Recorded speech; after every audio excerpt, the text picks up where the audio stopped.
নমস্কার। কবিতা অসম্পূর্ণ, কলমে দিব্যেন্দু হালদার, কণ্ঠে যমুনা কর্মকার। মেয়েটা ডাক্তারি পাশ করেছে। মা বাবা আত্মীয় স্বজন খুবই আনন্দিত। যাক, এবার মেয়ে স্বপ্ন পূরণ করেছে। ডাক্তার হবে বলে পেরোতে হয়েছে কত গণ্ডি। স্বপ্নটা অসম্পূর্ণ থেকে গেল। মেয়েটা আজ ফটোর ফ্রেমে বন্দি। যোগ্যতা দেখেই স্থান দিয়েছিল আরজিকর। প্রতিদিনের মতো ডিউটি করে বিশ্রামে গেল সেমিনার হল। আর ফেরা হলো না তার। খুপড়ে খেলো নরপিশাচের দল। ডাক্তার হবে বলে পেরোতে হয়েছে কত গণ্ডি। স্বপ্নটা অসম্পূর্ণ থেকে গেল। মেয়েটা আজ ফটোর ফ্রেমে বন্দি। সব দেহ দেখানো হয়নি, করতে হয়েছে দীর্ঘ প্রতীক্ষা। নিথর দেহ দেখে স্তব্ধ বাবা, রাও কাড়েনি মা।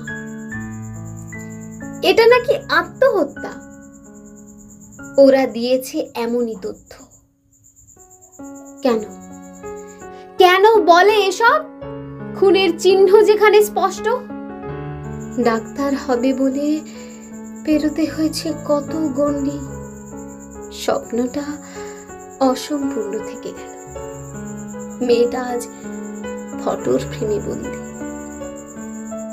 কামড়ে খেয়েছে দেহটাকে, ছিঁড়েছে হাইমেন তার। মুক্তির চিৎকার করেছে আর্তনাদ। স্তব্ধ করতে তাকে গলা চেপে ভেঙেছে তার হাড়। ডাক্তার হবে বলে পেরোতে হয়েছে কত গণ্ডি। স্বপ্নটা অসম্পূর্ণ থেকে গেল। মেয়েটা আজ ফটোর ফ্রেমে বন্দি। কি দোষ ছিল তোমার? কি তথ্য জেনেছিলে? দিতে হলো তোমায় প্রাণ। এ নাকি ক্ষুদ্র ব্যাপার। চাই না তোমার দোষীর শাস্তি। তাই তো লোপাট করেছে তারা প্রমাণ। ডাক্তার হবে বলে পেরোতে হয়েছে কত গণ্ডি। স্বপ্নটা অসম্পূর্ণ থেকে গেল। মেয়েটা আজ ফটোর ফ্রেমে বন্দি। তুমি যদি হও সৎ, বলতে চাও স্বাধীন বচন, এরা তোমায় দেবে না থাকতে। এদের কথাই চলতে হবে, নইলে তোমায় করবে এরা শোষণ। ডাক্তার হবে বলে পেরোতে হয়েছে কত গণ্ডি।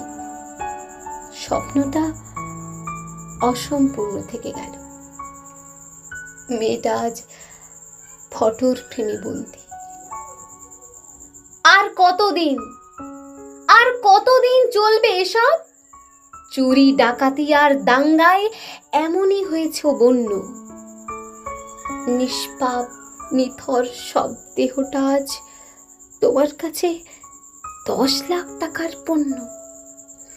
সারদা নারদা গিলে খেয়েছ, শিক্ষায় বাজিয়েছ ঘন্টি। ডাক্তার হবে বলে পেরোতে হয়েছে কত গণ্ডি। স্বপ্নটা অসম্পূর্ণ থেকে গেল। মেয়েটা আজ ফটোর ফ্রেমে বন্দি। নমস্কার।